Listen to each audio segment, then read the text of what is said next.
So let's start. Today we are 30th of January 2018. We are here in Washington D.C. with Peter Sevcik. I don't know if I pronounce your surname because it's not easy for me. How do you pronounce? It's pronounced Sevcik. Wow. Okay. An easy way to remember in English, not necessarily in Spanish, is as the chef who cooks chicken. Ah, Sevcik. Yeah, you're right. Where were you born, Peter? I was born January 12th, 1947. And where? In Rio de Janeiro, Brazil. In Brazil? Yes, I'm actually a Brasileiro. Oh, I didn't know that. We should run the interview in Portuguese. Wow. The place where you said in Brazil? What? Rio. In Rio de Janeiro. Okay. And can you tell us a little bit about your studies or brief curricula? What did you study? Well, clearly I came to the United States at some point, fortunately, and then I studied electrical engineering at Villanova University outside of Philadelphia, Pennsylvania. When was that? Well, I got my degree in 1969. And later on you started working, or? Yes, I kind of got into working almost immediately because I stumbled across a small company that had just started to provide remote terminal access to hospitals for medical and records and laboratory tests. In 1969 already? In 1969, right. Actually, I got that job in 1970. And they had this terrible problem. They had all these computers from IBM. They had all of the circuits from AT&T. And they already had wired 3 hospitals, and nothing was working. So they hired me to figure this out. And I had learned nothing about protocols. I was an electrical engineer, but data protocols was not on the curriculum.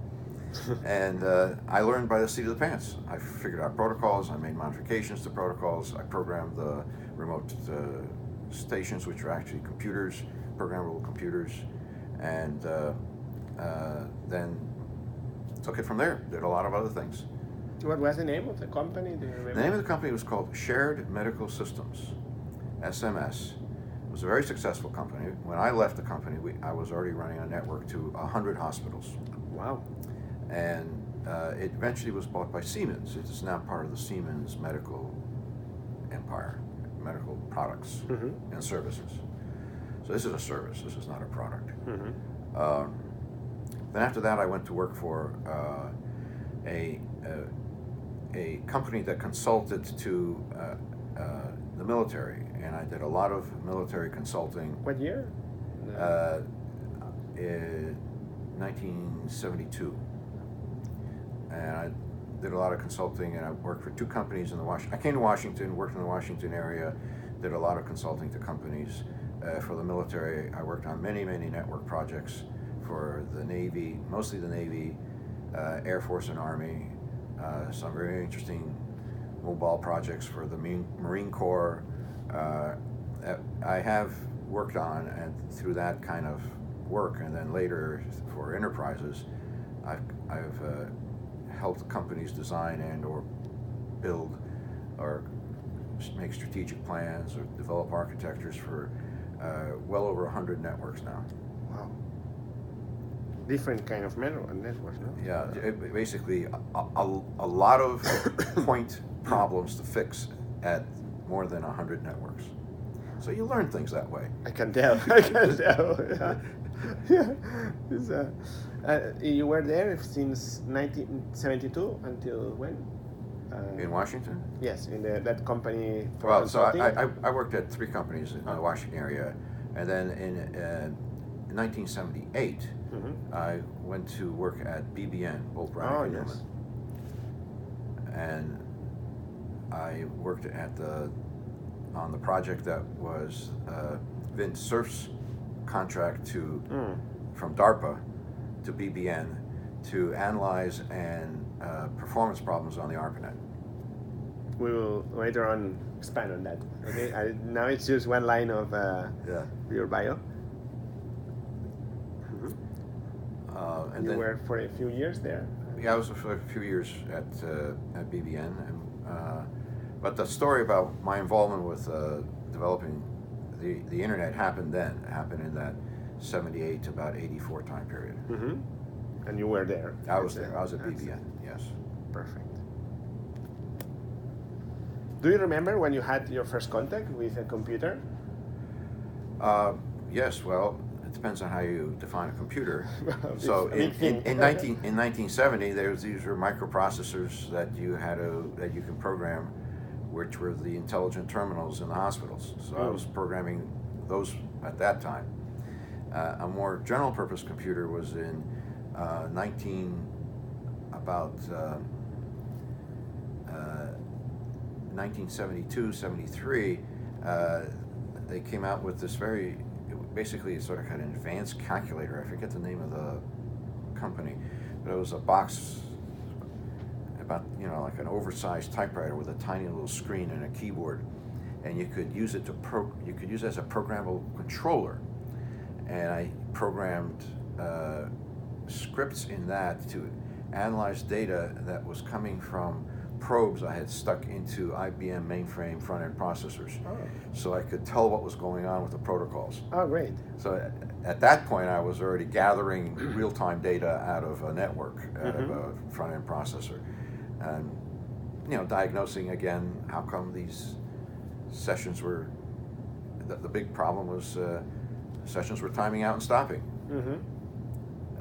And there was a bug in the way the system was configured. Design or I always believed in getting hard data right from inside the network, as opposed to, well, let's take a look at what the logs say, and that kind of, that's too far away from the core. Yeah.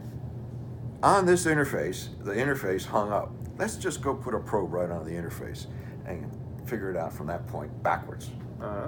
Well, it's an approach, and it worked, right? It's great. And what was your first contact or experience with the internet, in that case, with the ARPANET? Well, so when I was working for these companies in Washington, there was a big event in 1972. Was the ICCC conference. I think it's the ICCC conference here in Washington, and it was a showcase for the ARPANET. A lot of companies that were involved on the ARPANET were there. Very interesting experiments and demos they were doing. I got to turn on a worm that started a connection in one host and moved itself to another host and moved itself to another host and kept telling me where it was. And I said, this is the coolest thing in the world. I have to get involved in this. You have a good eye to... There's things we could do with this kind of technology. So it took you 6 years, no? Since 72 to 78 to join the core of the ARPA.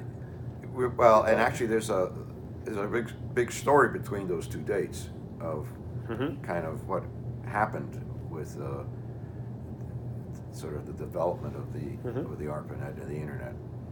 Do you want me to get into that? Yes, of course. Okay, so in 1976, I think is the date, maybe 75. What happened was that ARPA had developed the ARPANET, and it was now a real production network. All the institutions that were connected were really relying on it, and ARPA needed to manage this as a real production network. But ARPA said, this is not our mission, this is not our job. So they handed over the whole network operationally to Defense Communications Agency, the DCA. And DCA ran it. The DCA ran all kinds of other military networks, secure networks, the main messaging network of the military, many networks DCA ran. And they looked at this technology and they said, well, this is interesting, and it'd be a good way to have a lot of the computer systems that exist in the military to be able to communicate with each other. And so we will actually take on this packet switching technology, and we will recast it and make it really proper for the military.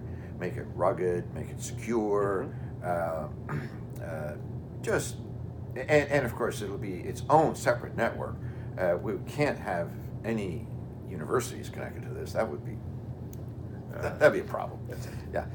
So they went off and designed, created an RFP, and created a competition to build a thing called Autodin 2.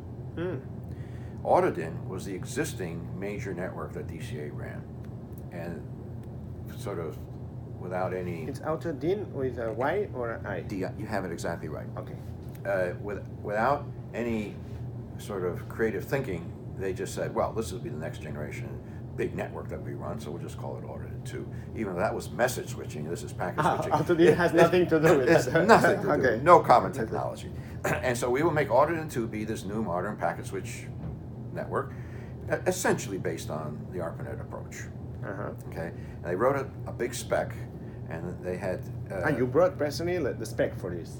I did not write the spec. No. DCA. DCA brought the spec. DCA wrote the spec, and two major bidders bid on it. BBN, who had two other companies that they partnered with, and another company, Western Union. Western Union. Who had two other companies that they partnered with. And what's interesting is that BBN, of course, knew exactly what should be done and how to build it, and they made the classic, if I may say so, sort of academic, arrogant mistake. Their proposal said, good idea, but in this section, you don't really want to do it this way. You really want to do it this way. And over here, you don't quite understand. Packet switches don't actually work that way. You really want to do it this way. So they lost. No. Yes. But they had all the experience. They had all the experience, but they lost. The company that won, Western Union, they knew how to write a proposal. Yeah. But in fact, they hired two other companies to write the proposal. And that was Ford Aerospace Corporation and Computer Sciences Corporation. And they had Computer Science? CSC, Computer Sciences Corporation. And another big company at the time, it was a division of Ford Motor Company. Once upon a time. And their name was? Their name was Ford Aerospace. Aerospace. And they did a lot of government, aerospace and military and that kind of work. They bought a company years ago called Philco, the radio company, and it was Philco Ford, and then when they had an aerospace, they called it Ford Aerospace. But they had a big development lab in California, in Palo Alto, and they had a lot of software people, and they were starting to figure out how to do packet switching, so they're the guys who are going to write the packet switch software. The CSC people were the ones who were going to do the interfaces for the hosts, the terminal access controllers, and they had this, and the Western Union, who owned the contract, had one person who was involved in the proposal and two other people kind of on the side. There were three people in the company. And I had been watching this procurement. And I said, well, when the military builds the next generation ARPANET, I want to be on that project. I called Western Union, because I read it in the newspaper. I called the next day. And I said, I know something about packet switching, because I had already been working on another company. By the way, I'd like to work on this project. Can you come tomorrow for an interview? And by the end of the day, they offered me the job. Oh my gosh, they were in a rush. I was the systems engineer for that network. Oh. Okay. Well, because of course you had all the experience from previous BBN. Not for BBN. I wasn't BBN yet. Oh, you did? What year was that? This is 1975. I was not at BBN yet. Oh, sorry. No. I had experience because the company I was working for at the time, Page Communications, was actually trying to do this, and they were already trying to do some research, and they were actually, I actually had left them, and they were one of the partners that was working with BBN. I told them that I didn't think they could write a credible proposal, and I went to work for another company, And sure enough, they lost with the BBN. They were the part of the BBN losing team. Mm. But I knew something about packet switching, and I had been doing some research. So here I was. Wow. And the first thing that happened is that we had to get all these people together and do a design review to make sure that everybody was actually building the right stuff relative to what was in the proposal. But after reviewing the proposal, there was this top-level spec that had been written, and I realized that it really wasn't going to work. BBN was right. You told the government to build it exactly the way they wanted. It really wasn't going to work. So I went through a huge redesign to really make it right. And CSC and Ford were involved. We had a team of 20 engineers on this thing to really get the new proper design.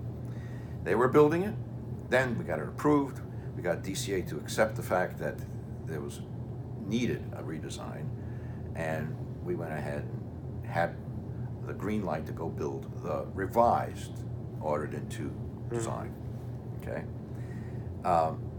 However, and one of the big problems was that the government insisted that we have extremely high security in the form of what's known as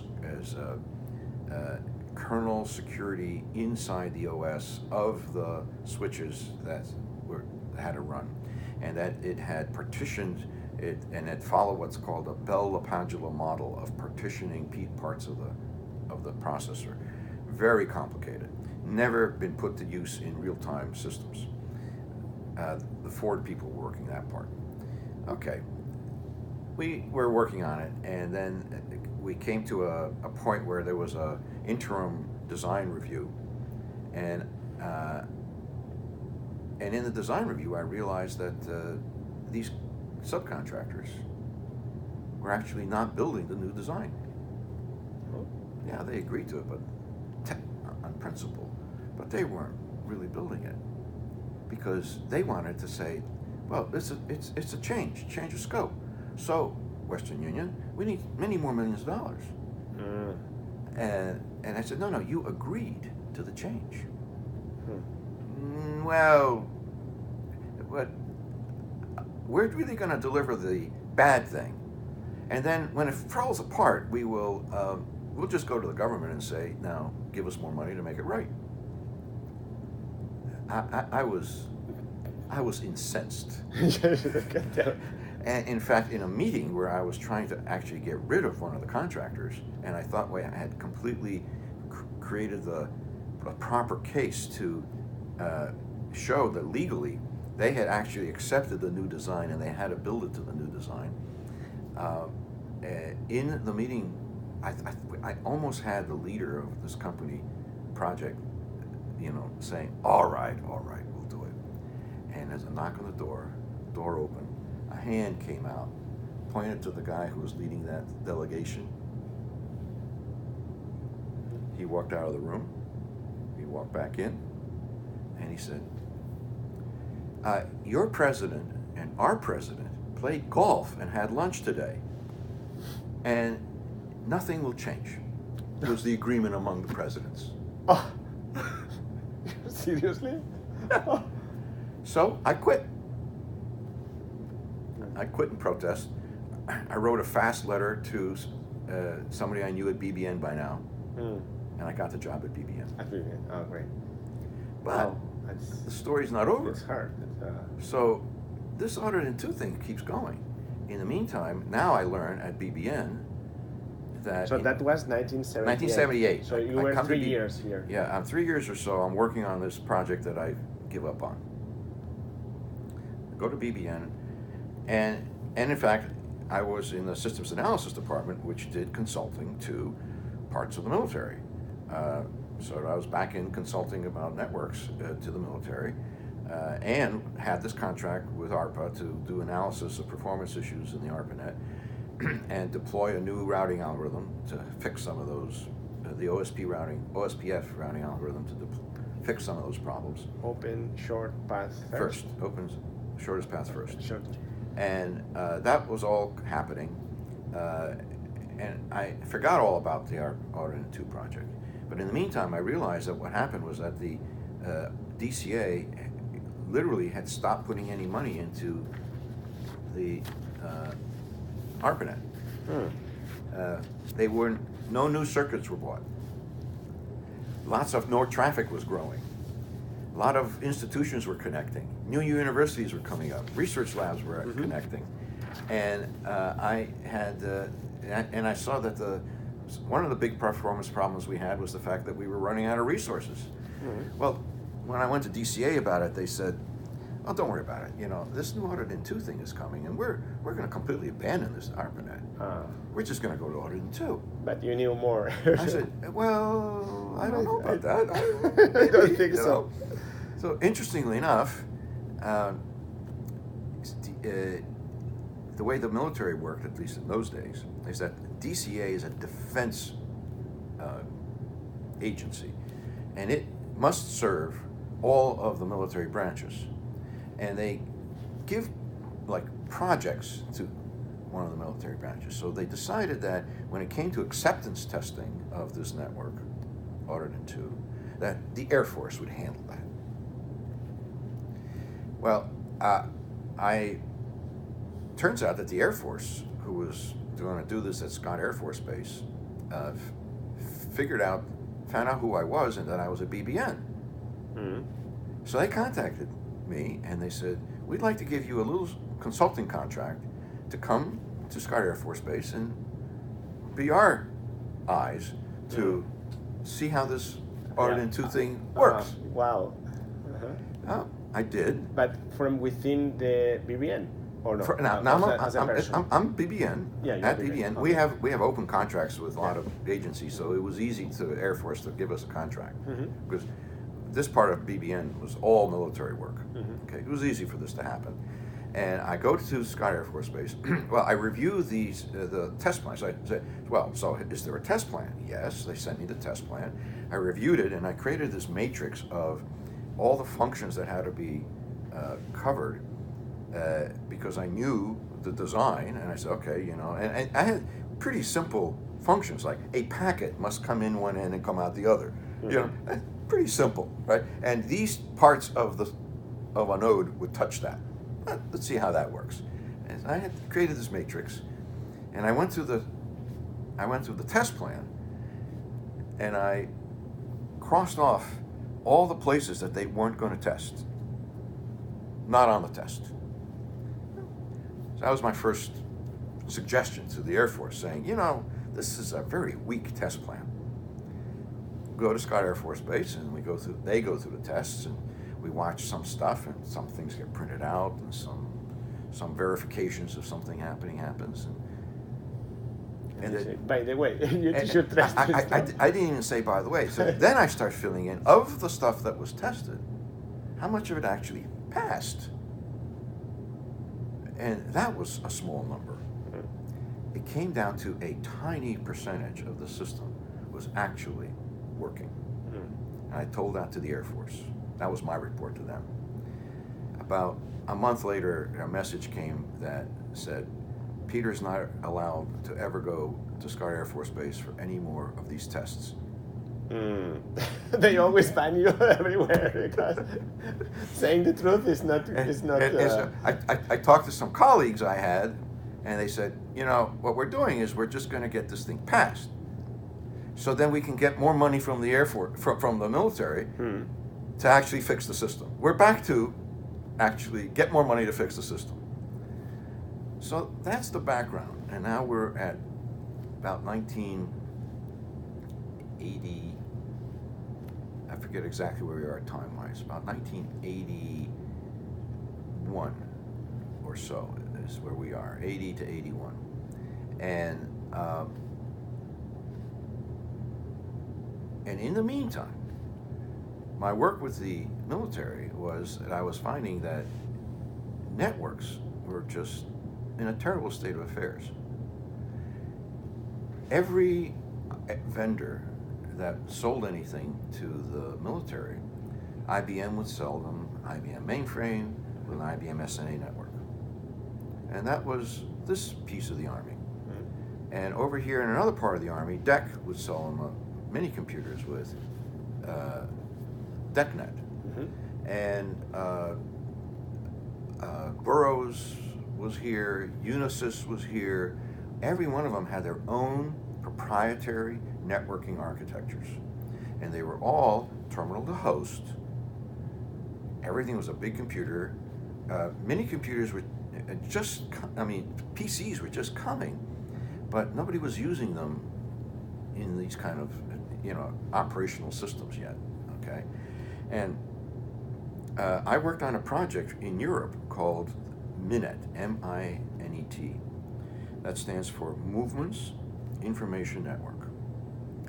And this was for the Air Force, where they had a problem that an airplane would go on a mission, land on an Air Force base in Germany or Turkey, the whole European theater. And upon maintenance, we need a part. Well, the request for that part would go into a system and get typed in. And that would go to a mainframe in Europe. And from that mainframe, there would be a message translation program that would send another message to a logistics center in the middle of the country, Utah or some big Air Force base. It could have been Scott Air Force Base, what I remember. And then from there would be, now you have to go to another system. Now you have to go to a completely different vendor. And there's no compatibility. So that message has to be retyped into the DECnet terminal.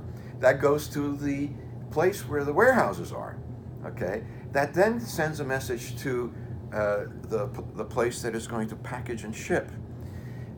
Then it goes into military transport. Military transport has its own system. It would take weeks for a part to show up. In the meantime, this plane is sitting, can't fly. This is not military readiness. No.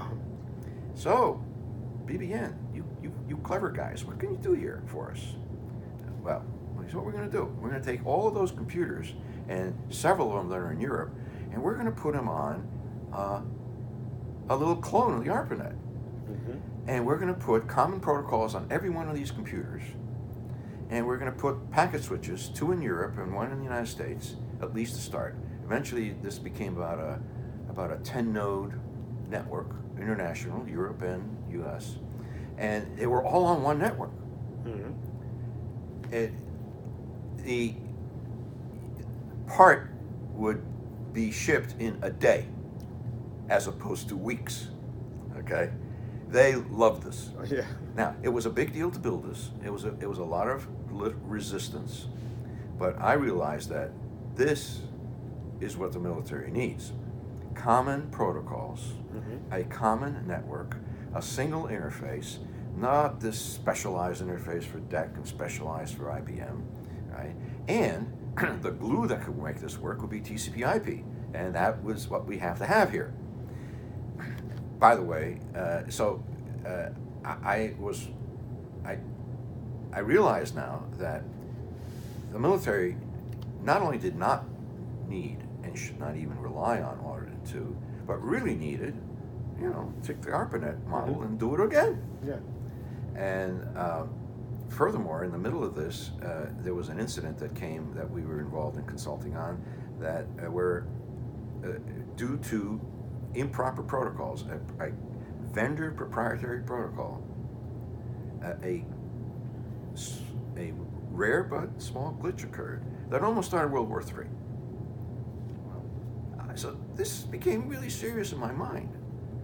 I really couldn't let, in good conscience, the military continue to go well Audited 2. So I started talking to people. I met a few folks in the Pentagon. I walked around with my matrix that said, you see what this system is supposed to do? You see what tiny parts of it is actually being done? And by the way, this won't fix like the Movements Information Network. That's the kind of thing you need. Okay? Well, they decided, fortunately, that, what's it called? minds prevailed. And what's that sound? Proper thinking Uh-huh. prevailed. Oh yeah. And when the director of DCA was told by higher up parts of the Pentagon, you can accept Audit in 2, but you will not put any subscribers on it. And that's what he did. He signed, he accepted it, and now it was frozen. In the meantime, what you will do is you will run a what's usually called, like in the Air Force, a fly-off of 2 designs. You should go to these ARPANET people and ask them for how would they do it. And by, just to give them a chance, you should give the Western Union people. If you were to really do this all over again, how would you do this? So it'll work. So they created a project called the Replica Project. The idea came that you could replicate the ARPANET for the military. Mm-hmm. That was where replica word came from. There's a long story. I met a lot of people. People came to BBN and interviewed me. There was a professor from Harvard who wanted to know. DOD tapped many people to ask this question. But eventually they said, well, this is really feasible. We should actually ask the question to see whether or not we shouldn't. We should just get these 2 organizations to give their best shot. Give us a new proposal. So this fly-off started in October and was over by December. We had to turn in. What year? October.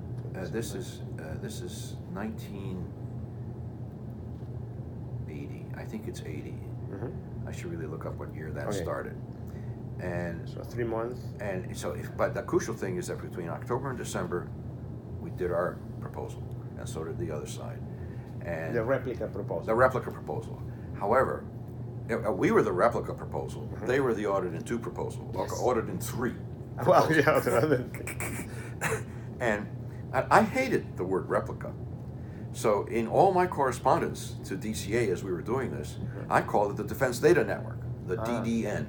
So you invented that name? I invented the name, great. DDN. Oh, great. And I invented the logo for DDN, a worldwide map with the DDN on it. Uh-huh. And the coffee mugs that had DDN. The coffee mugs also. If you don't have coffee mugs, it's not a real program in the military. That's good. Okay. Okay. So we did the DDN proposal, and we knew what the evaluation was because they told us what the evaluation was, and DSEC, a part of DCA, was doing analysis of the 2 proposals. But it was amazing. What they did is they really didn't evaluate them. The day the proposal, about a week after the proposals were turned in, they called us. So one of the guys working with me, for me at the time, was sent to DCA, and it was now December, and it was the BBN Christmas party was happening, and he came back from Washington with a box this big. It was the Western Union proposal, and they gave Western Union our proposal, and they said, "Here, you guys, you figure this out." By the way, that thing's not recording. That's closed. Let's see. Is the battery or?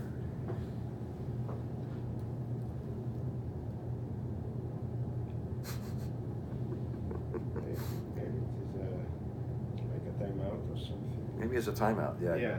Maybe it expects a finger to be there all the time. No. Yeah, I told you, I don't trust okay. I want this. This is my cap.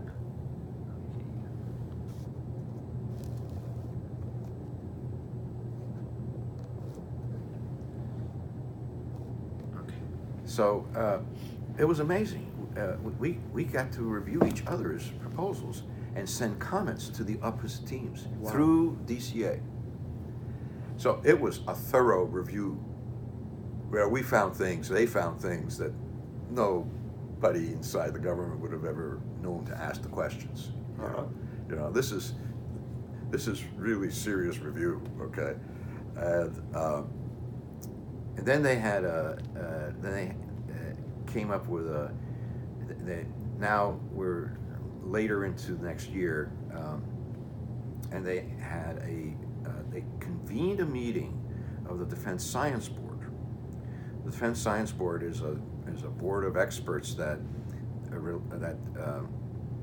gives advice to the Secretary of Defense, and directly to the Secretary of Defense, and they created a panel out of the Defense Science Board to actually review these two proposals. And we were in a meeting in the Pentagon where they were both the Western Union people and we were at the same table, opposite sides, and they would be asking us questions in front of each other. Right. Wow. Yeah. And it was an incredible pressure situation, but then at the end, what happened is that the Undersecretary of Defense for DDR&E, Carlucci was his name, wrote a memo that said...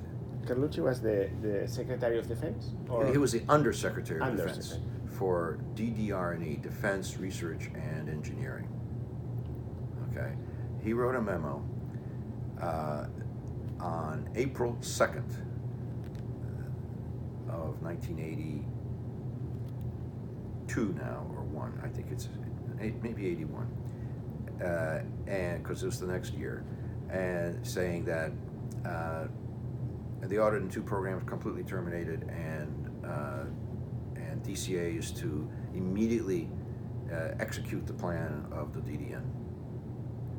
And the DDN, yours. The DDN, we won. Yeah. Yeah. Now, most people don't think that the DDN had anything to do with the internet. You know, it was the National Science Foundation did it all, and a lot of other, and they did. Everybody had a role. And the important thing is that everybody did have. There's so many people who had so many little things to do to make this happen, to make the internet happen.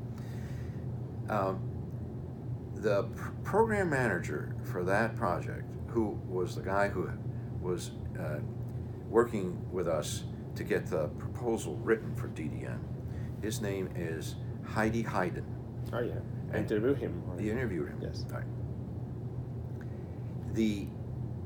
The day after, so he was given the responsibility. So he wrote the memo? No. Carlucci wrote the memo. Carlucci wrote it. Okay. But Hayden was put in charge by DCA to now run the program, make it happen.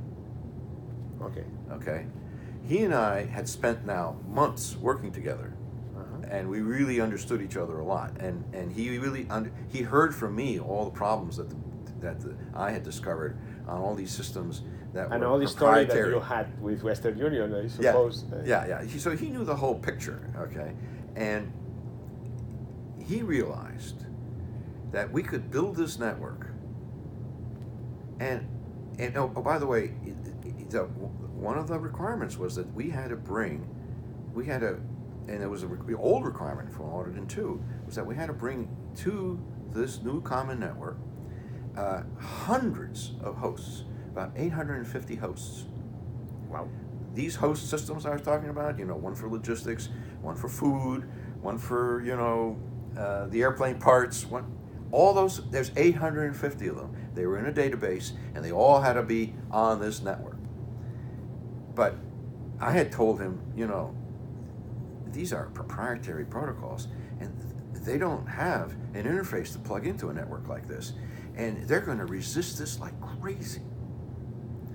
Well, it turns out that for years before this date, DCA had established an office at Scott Air Force Base through which every military circuit order had to go. So if you run that system for food delivery and DECnet, and you need another T1 line from this base to that base, But that other system that, you know, needs, for logistics, needs a T1 line and some other circuit, maybe somebody has much smaller speed line. There were 9,600 bit per second lines were dedicated lines. A dedicated circuit that had to be leased, okay?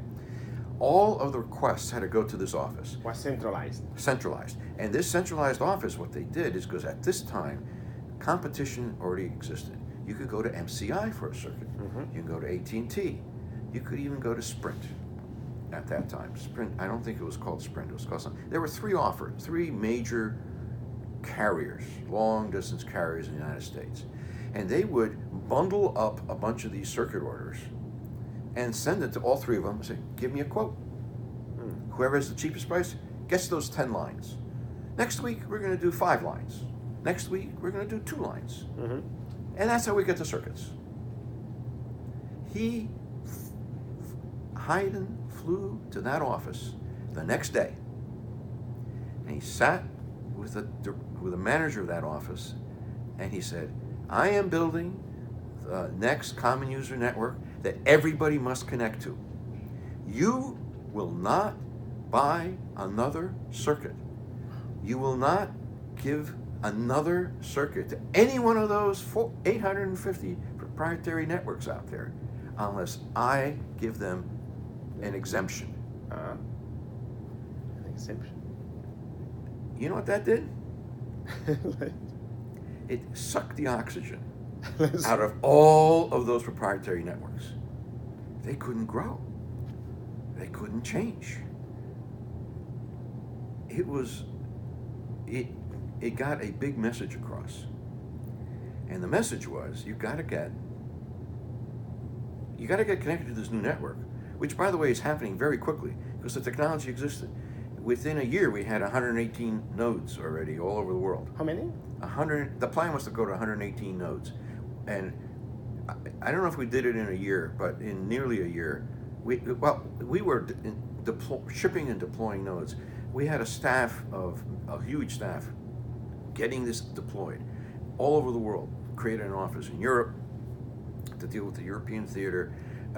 So these packet switches were showing up at these military bases. So there was no argument. You can't argue that it can't be done. The switch is here.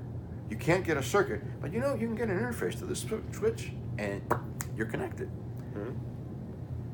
But then you need at least a line, no? Or no? No, because the base, all you gotta do is base wiring to the switch. The switch is in the base. You don't need a long distance line. The long distance lines were the trunks between the switches. Yes, and you control that. We got circuits, yeah, for sure. Yeah, okay. of Those course. guys didn't get circuits, but we got circuits.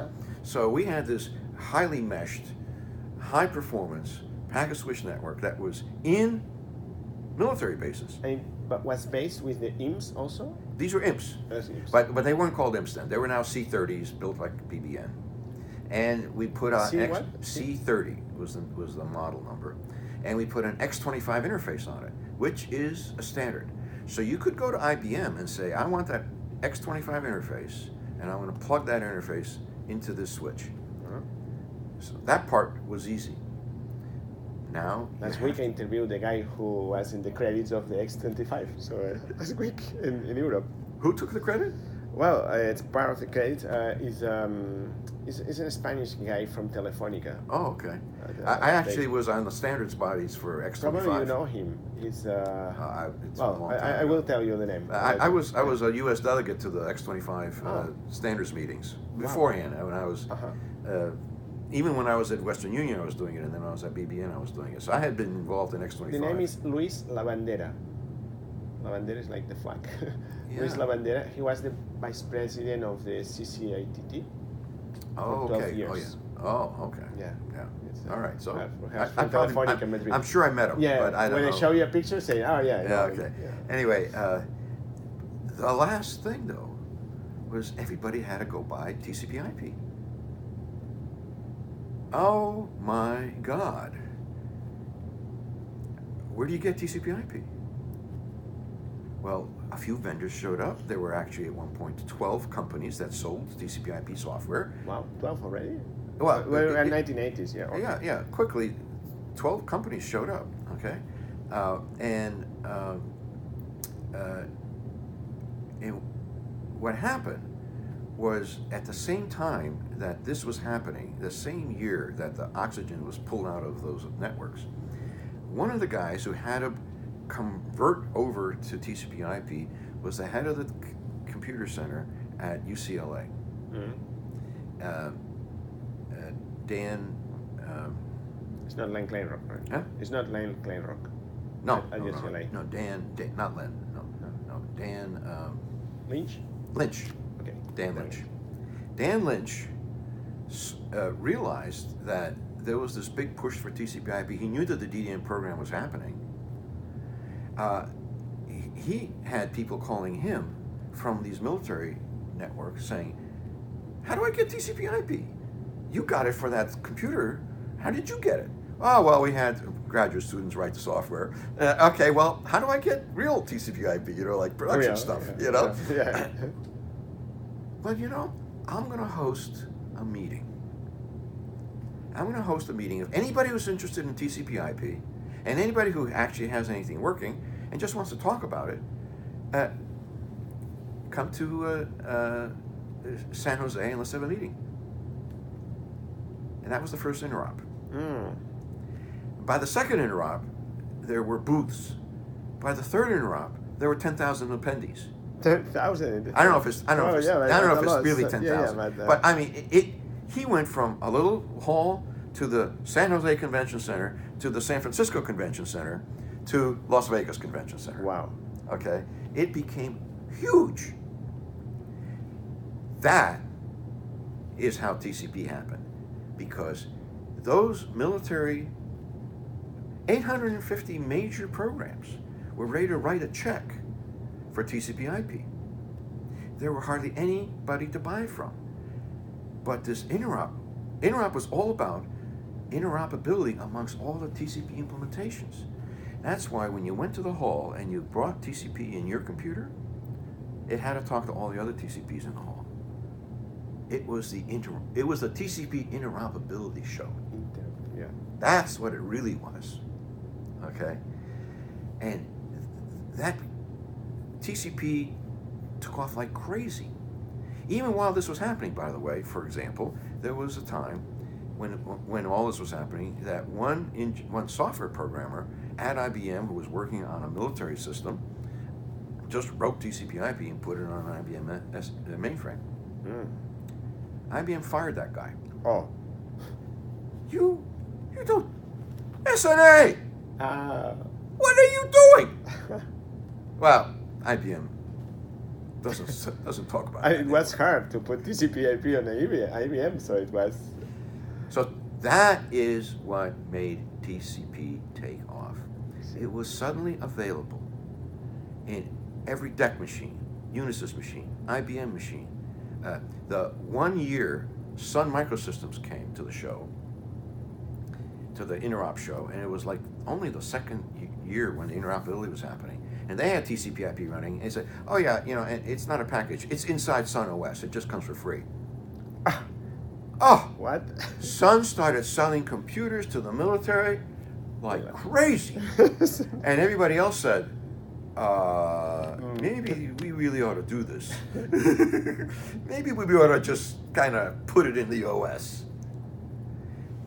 That is what made the internet a success, because TCP finally, this was the big lever that moved the map to get TCP out there. Otherwise, the ARPANET would still have TCP among universities and everybody would be happy, but IBM still wouldn't be. To this day, IBM would still be doing SNA. I believe. Yeah. Now, of course, then later it became very ubiquitous, and I then was working for a consulting company where we were helping. So, for instance, one of my clients was Intel Corporation. Intel had TCP/IP running, and they had on all their PCs in their employees. And on one weekend, they rolled out over the weekend to do being able to push software into desktops. They had all PCs at Intel locked down, you know. They rolled out this thing called a Mosaic browser. Mosaic, yeah. Into everybody's desktop. Wow. And the next morning, on Monday morning, they sent an email to everybody saying, "There's this new thing in your computer. You might want to poke around. It's connected to the internet, and if you can get to some other company out there that might have HTML pages, go explore. Go see what you can find out." It killed the Intel network. They had three of the biggest pipes you could buy at those days, 45 megabit per second circuits into the internet. Okay, it just flooded them. That's when they called us, because I was consulting on actual traffic usage and internet performance. Right? What can we do? What can we have people? We have now people dialing into the internet from home to get their work done on the internet. Within months, they were already doing work on the internet. See, so Intel just takes off with it. So many other companies took off with it. And all of those proprietary things. Do you remember the year? It was like I can look that up. I can look that up. It was about 1984. About 1984 was this Intel. No, but the browser. Mosaic was 1994 probably. No, 94. 94. 94 was Mosaic. So by 90, this is in the 90s now. Yeah, yeah. But Mosaic might be a little before 94. Anyway, that was the. You see, it was TCP went into the military, and then went into corporations. Because it was a big corporations hired us as consultants. I worked for another company called NCRI, Northeast Consulting Resources, and Weyerhaeuser Company, Ford Motor Company, General Motors, banks, lots of organizations were hiring us. We have all of these proprietary systems, but I hear if we bought TCP, we could have everything working together, and if we bought routers, then they could go out on the internet, and can you help us about this? So TCP went into companies. So Intel could turn on Mosaic in 50,000 desktops. You see? You said 50,000? I'm pretty sure it's 50,000 desktops. And now, so there was, the capability was there. All you had to do is get that Mosaic browser. And then right after that, all you had to do is get Netscape, okay? And people started using the internet. They weren't using it, the companies were using it, right? Of course, the military had it like crazy. Companies had it, and that was the base. Yes, universities had it, but I don't know how much, I don't know what the TCP enabled, professor quantity was in 1994 or 3 or so. Not at all. Maybe the universities that they had Sun Microsystems. Say Sun Microsystems. But most of them in Spain, for instance, it was IBM, and they created what it was called the EARN, European and Academic Research Network. It was the brother of the BitNet. BitNet, yeah. The BitNet in Europe, it was called EARN. Yeah. Well, so these networks existed, and they had TCP, but in my mind, the two steps, the military and then the corporations, is what commercialized TCP. That's big markets. That's big money. What's the year that you were saying that the DDN network was deployed? You said in October, December was 1980. Then in 1981, April was accepted. And yes, and then we started deploying. Right, I was at BBN, and so from 81 to 82, this big deployment occurred. In just 1 year? 2 years. It was spring of 81 through the end of 82. That's almost 2 years. But that's very short. Very short, very short. And that Interops trade show happens. But you didn't have to design. or the Design- imp was already designed? By Oh, the DDN? imp was already, and the C30, the C30 was already a production. We were selling C30s to companies. Oh, I see. All right, this was and to carriers. The trick was that we were going to sell it to the carriers. But probably it was a little smaller than the imp. That was like a fridge, no? Oh yeah, yeah. Well, it was still a 19-inch rack. It was about this tall. A that's- C30. Yeah. Wow. It's like a router today, a little bigger. Oh, well, it was sort of a router at the time, but today it would be much smaller. But today's routers, so eventually nobody builds packet switches that way. They turn them into routers. Another phenomenon that came right here, also in that same time period, is that PCs came, and when PCs came, they were connecting to Ethernets. Yes. And the big revolution was that Cisco came with a router that had an Ethernet port. Oh.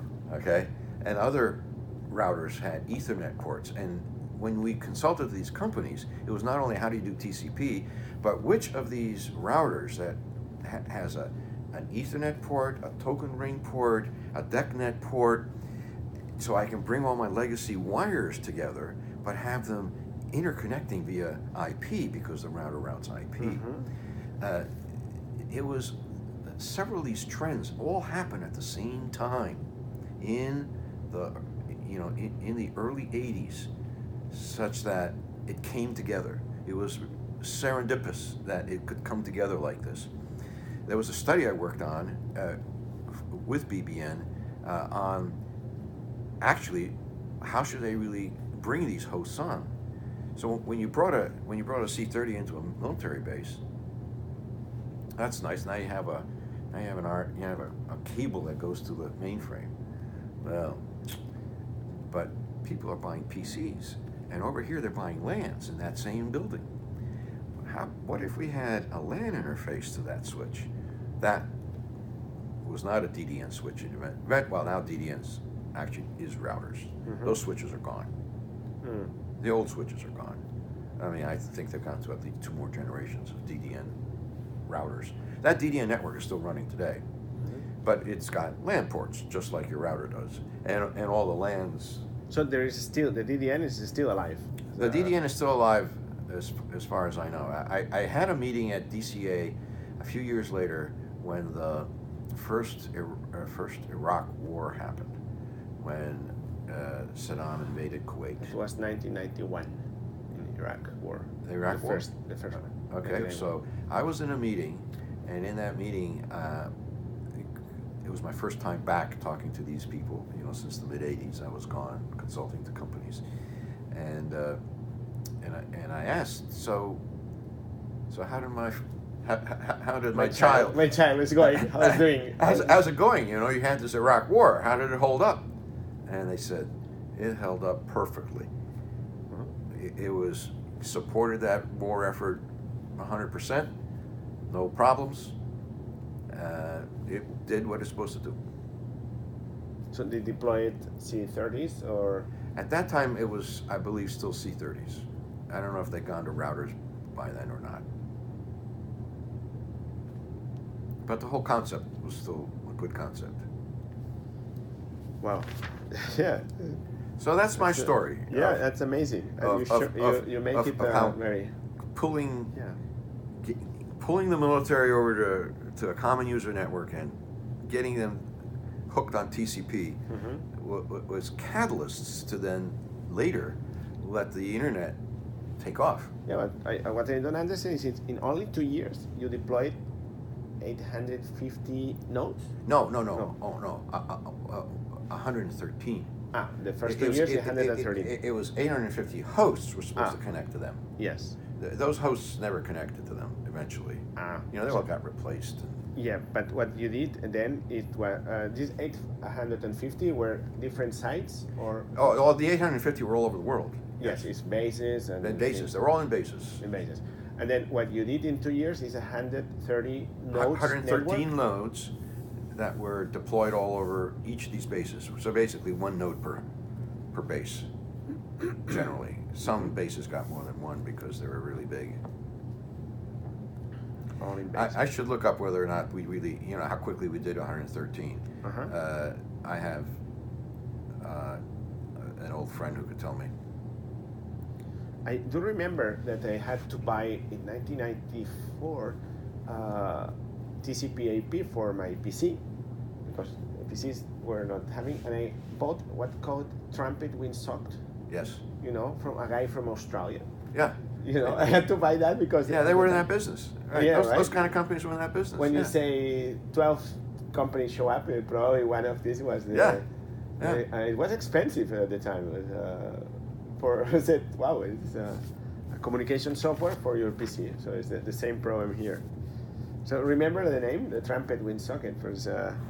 And then in 1995, Bill Gates embedded TCP/IP and OS, which was not really a good implementation. I remember the first time, and then you had to buy what they call a real stack, a TCP stack, from other companies. Very expensive, and it was like 50 times faster or things. You measure, and it was really much better, right? It was not optimized. At least the first versions of the Windows 95, it was terrible. The TCP/IP stack. Huh? Yeah. So, wow, amazing! I love these stories. So, let me do. Who are some key people in the development of this ARPANET, of this, in this case, of the DDN? No? Well, so Heidi Heidens clearly is top of the list for me. But other key people were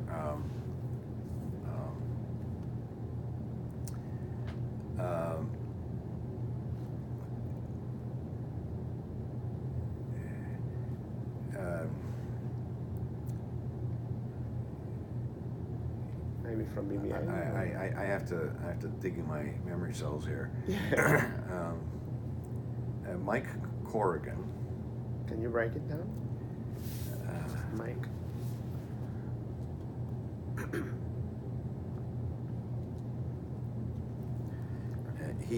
He worked for DCA. DCA also. Maybe somebody from BBN. Well, yeah. So BBNers would be Gary Taus.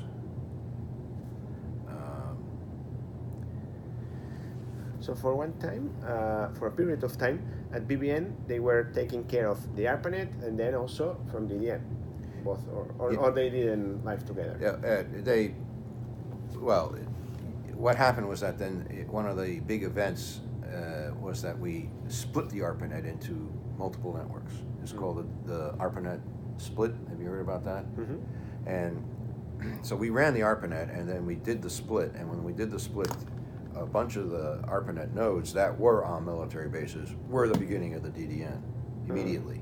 Okay. Okay. Because MILNET is that was DDN. MILNET. MILNET and DDN. MILNET is DDN. Is DDN. It's the same thing. Right. It's the same thing. Okay.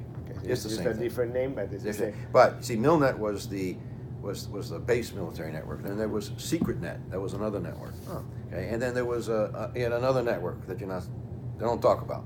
Right? And they were all interconnected. Okay. And the name was SecretNet. Yeah, SecretNet. But anyway, MILNET. It's a secret. It's a secret. But what was funny is that when we split the ARPANET into multiple networks, we put routers between them. So they weren't really that partitioned. But we put what today you would call firewalls. Firewall software in those routers. Okay, they were called gateways. Yeah. So firewall routing software was existing in those gateways that would permit the military to still communicate with the old universities and the universities to still communicate because they had contracts with each other. You couldn't really completely cut them apart. Yeah. Okay. Do you remember the date of this split, more or less? Yes, I do, but I don't. I should have brought my computer. Yeah. Okay, no problem. But it was early 80s. Oh yeah, it was in that same time period. So one of the first events that we did. So it would have again been, around 83 when we did the split. And split ARPANET to MILNET and SecretNet. Yes. And somebody else. And that's and. But then you had three. It's ARPANET, MILNET, and SecretNet. Right. So there were three networks. But eventually there were more. And eventually the other major agencies kind of got their own. But since you had routers in between them, it was all one fabric. You can, just like today, I can send an email from me to you, and it goes across many networks in between. I see. And then you were saying from BBN, it's okay. Gary. How do you spell it? Taus. Taus. Taus. Yeah. Jeff Mayerson. Mayerson.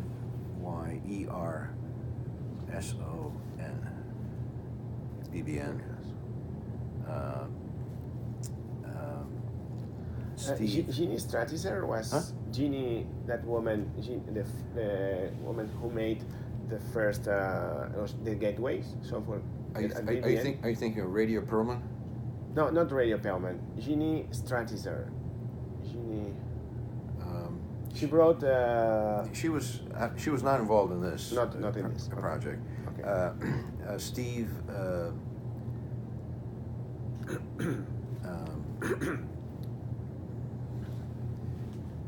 It will appear. No problem. I'll send you an email with Sure, with BBN. Okay, great. Well, you told me already a few anecdotal situations already that with, especially with Western Union and all this stuff. Yeah, it was a crazy life. Yeah, I can tell. But do you want to say any other one that funny situations that happened? Well, a funny situation happened is that we ran this thing. I mean, we ran the DDN as a serious production network, and because it was now really the DoD really did depend on this in an extremely big way, and we ran it from the NOC at BBN, the old ARPANET NOC. It got a little improved, but other than so you refurbished the ARPANET NOC? We refurbished the ARPANET NOC, right? and kept running lots of C30s out of here, and if a problem happened so I became the systems engineer for this network, okay, and when a problem would occur and it would have to get escalated, they would call me from the NOC. I would get calls at 2 in the morning. No. Yeah. Good. So you were not the first, but the second thing. Yeah, right. So and here's the call I would always get. The call was the same, which is, Peter, we've got this circuit from Ramstein Air Force Base to wherever, right? And it goes from Germany to Spain or Belgium or something like that, and so it's one of our trunk circuits between our switches, and we called the local PTT and said, your circuit's down, and they said, how do you know? It doesn't work. No. Because it's not working. Well, where are you? I'm in Cambridge, Mass. So how do you know? And by the way, so which circuit goes? Well, it goes from this place in Germany to that place in Belgium.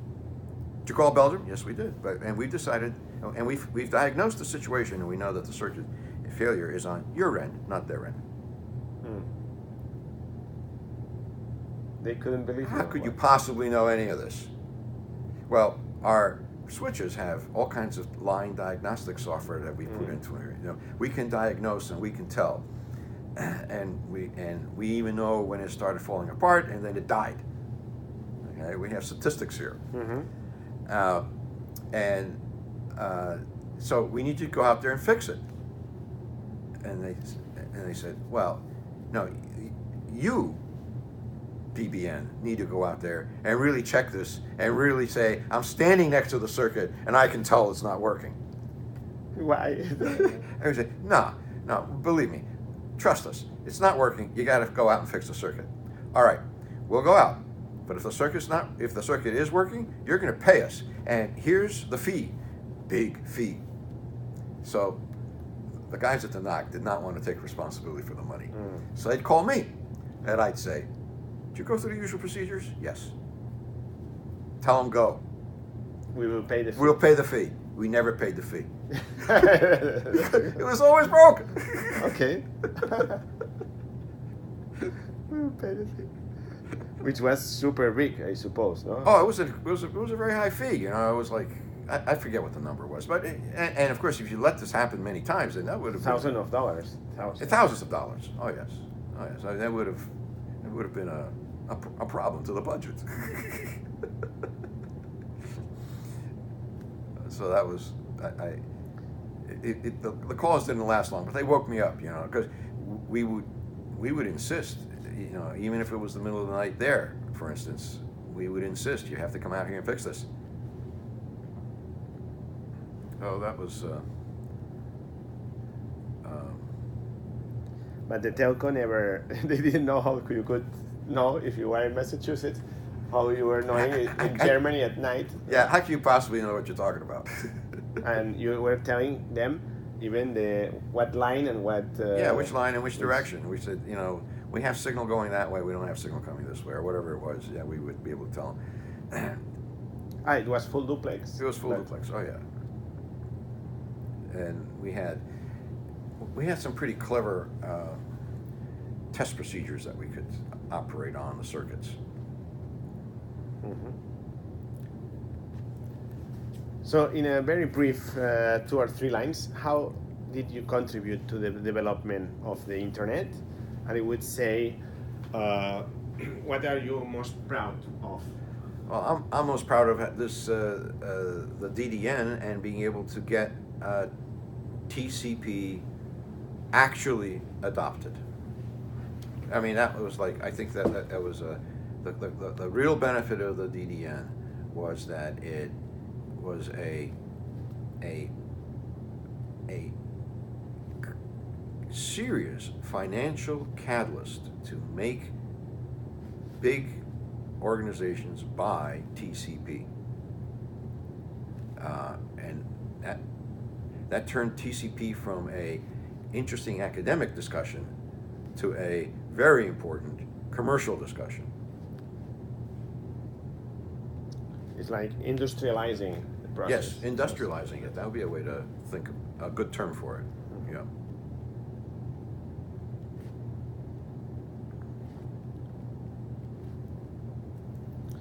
And what do you think about the future, to finish the interview?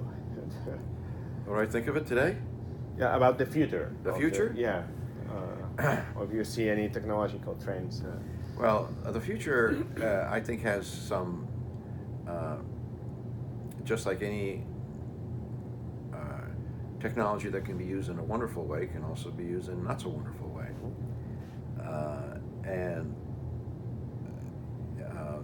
I think that there's one of the things I worry about is what I think is a broken business model around how things operate on the internet. And that is that there are companies that are the content providers of some form, who actually everyone thinks that they are the internet. You know, Google is the internet, right? Must be. Or Facebook. Or Amazon or Netflix and the big five. No? Yeah, they're the internet. The fact that all the stuff that they do must flow over circuits and networks is hidden. And in fact, it's a good thing that it's hidden. I mean, it just works. So it doesn't come to mind. A consumer doesn't realize how many networks are touching these bytes between when they got sent to when you received them, or the other way around.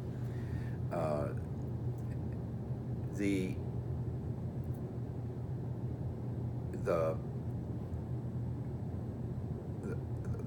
content people can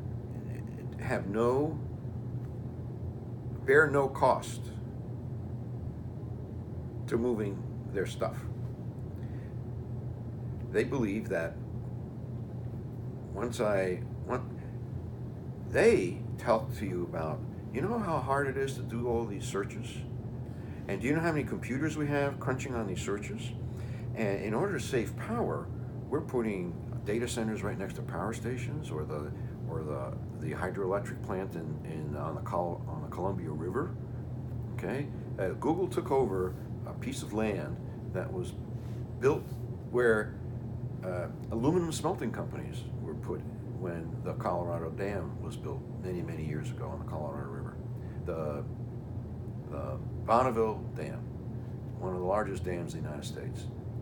Well, aluminum smelting is not done there anymore. It went to other countries.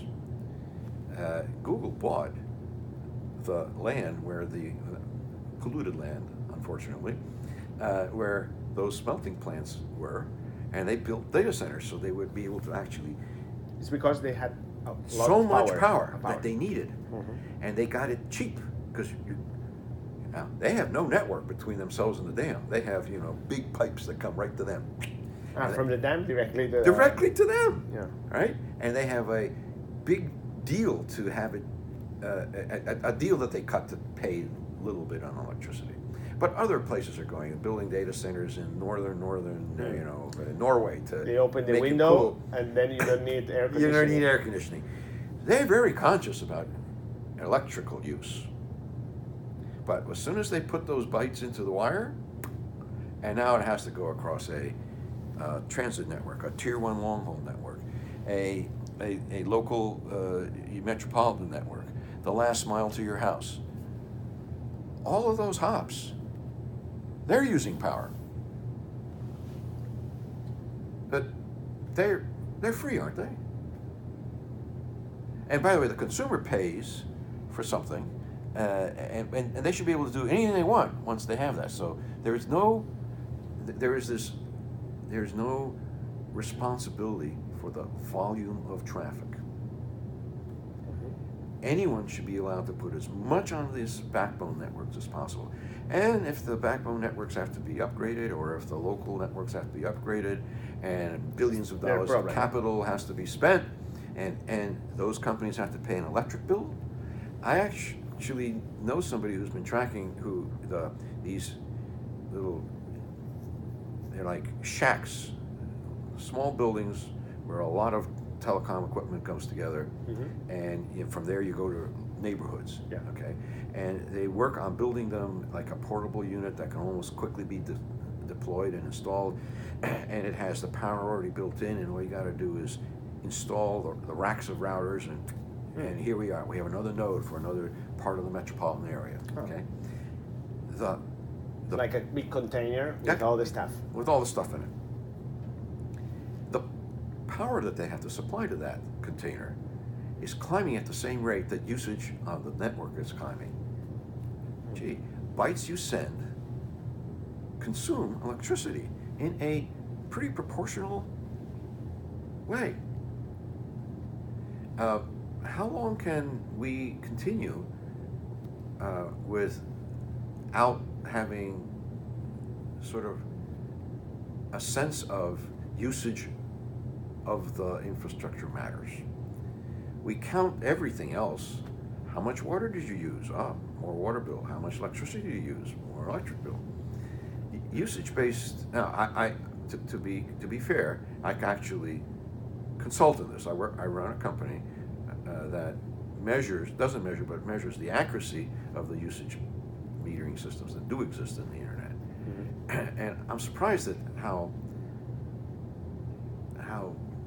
sort of unmeasured. Unmeasured. Probably because billing is one of the most difficult things for telco carriers. So they say, okay, $40 per month and do whatever you want. And now cell phone carriers, they say, okay, 5 gigabytes per month. There you are, really resource driven, strapped, right? Now, there are things that are being done on the internet to avoid this. There's local caching that's going on, and so you don't have to transport. Yeah, but this is an exponential growth. It's an exponential growth, and it's when our I already have seen instances. So we have in our company, we actually know the companies that are doing all the measuring, and we actually track how well they do the measuring, and we have consumers who contact us and complain about how their usage went through the roof. And so I've learned about the devices that you bring to your house and you plug in, and you thought this was just not hardly using anything. It uses a tremendous amount of data. One of the most interesting examples was a Samsung tablet that a consumer bought, put in their kitchen to be the kitchen computer, to look up recipes and do nice things with it. You know, and so you got, and it's a nice HD display, sits on a stand, Android operating system.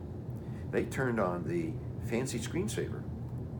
The screensaver would load in high definition a new photograph every 5 seconds, I believe, constantly. Well, that shouldn't matter, right? You put your measurement or your... Yeah, well, right. His bill went through the roof. Oh. You see, because this was a company that actually was counting. Oh.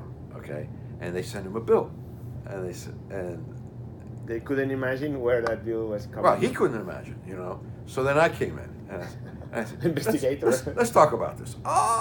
This is what happened. Okay, you pay me. You pay me. No. I know. But that's it. It is. My impression of the internet today is just like any other major technological advance that we've had. It used to be that agriculture was a slow, highly manual endeavor, and an incredible percentage of the Earth's population was devoted to farming. Then came tractors and automation, and it was wonderful progress. We have more food, and it costs less, and farmers now are not farmers. They have gone to other jobs, okay? But in doing so, we actually destroyed the chunks of the planet. Had the Dust Bowl in the United States. We are losing topsoil. I mean, Monsanto says that it's okay if we lose the topsoil because there are going to be factories and we're going to have the hydroponically grown food, and you won't really need soil. Right? It's okay to destroy the soil, huh? Let's take another one. Oil has given us global warming. Wonderful thing, oil and coal, but it has had its effects. Pollution. These things have side effects, and everyone thinks that the internet is this incredibly empowering, revolutionary, it's going to change the world for the better, and it will have no side effects. It'll have no down effects. It doesn't use power. You can take a trip to Europe without having to use the power of flying an airplane.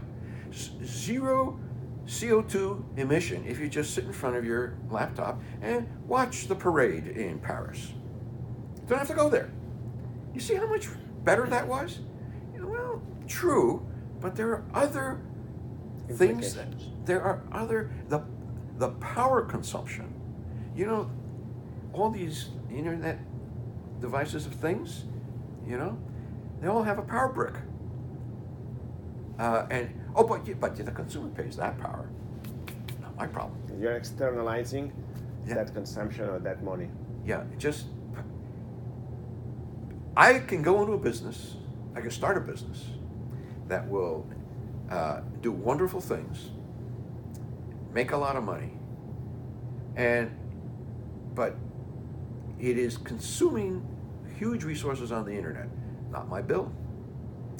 And it's putting devices into people's homes, not my bill, to power those devices, right? And it's opening up those consumers to all kinds of tracking and issues. Not my problem. It's always not my problem. The guy making the big money, none of these things are his problem. I think the guy who's making the big money, big companies making the big money, he should take some responsibility here. That's my fear of the future of the internet. Because one company can make grow, and it's exponential, because if they sell as the more they sell, more the problem you are pointing. Yeah, right. And it's hidden. It just it's under the surface. Just like farming, it was hidden. I mean, who noticed that constantly tilling the soil was actually making the soil blow away? No one. Nobody noticed until they really did. And it happened. Very interesting. So it's like farming. The internet has side effects to the planet also. Yes, and big. It has side effects. And now with the blockchain and all these bitcoins, yeah, for the mining, they need a power plant to mine all these bitcoins. It's an absurd. Yeah. Okay, Peter. So we are done. I think. There is one last thing that I wanted to ask you. Is about what do you consider the most important milestones in the development of this network that you were explaining to me? You told me more or less, but in years. So we could say 1980 we started this replica project, no? Or before. Before that, you have to say that an important milestone was the definition of TCP/IP. Mm-hmm. So it's 1974. Right. So Surf and Kleinrock, not Kleinrock, Surf and Kahn definitely deserve credit for that. Then I think that the DDN, as you say, industrialized it, turned it into real products with that and diffusion of that protocol and at a much faster What year rate. could we put for That would so this would be this 84 or 85. I have to go look this up, and then I think. Well, in 1983 it was mandatory, right? The cutover. Right. But in 83 it was mandatory, but it was mandatory in the old ARPANET world. You see, yes. So it didn't affect much. It didn't affect much, So again, it was in the university world and the research world, and most people wrote it themselves or had graduate students write it. So there weren't products. I would say in the .edu world, right? .edu, the educational world. I mean, yeah, the university. Right.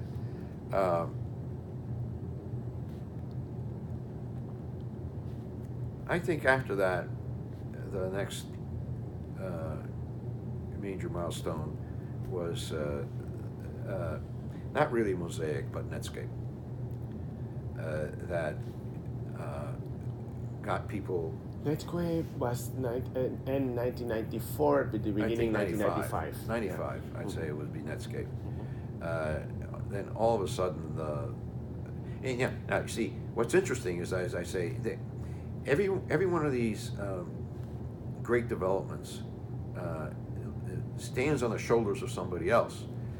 So when Netscape came out, it was revolutionary, it was great, it was wonderful, but it was only wonderful because there are already millions of TCP/IP hosts out there and PCs, so you could just connect and go, right? If Netscape was you can connect, go, and you can go to CERN. That's where you can go. Everybody go, really? and what else? It's like now with so many cell phones, WhatsApp, 1 billion users. Well, if you don't have cell phones, smart cell phones, you couldn't grow so fast. You can grow so fast. So there's always some underlying technology that is the enabler, and then this great idea or application or something comes to take advantage of that. And that's what everybody knows about. They all know that. But that infrastructure had to be there beforehand. The great idea needs infrastructure. Right. Perfect. I think those are the big ones. Perfect, Peter. So now we'll take a picture to fill the square here, and we are done. Let's see if it works.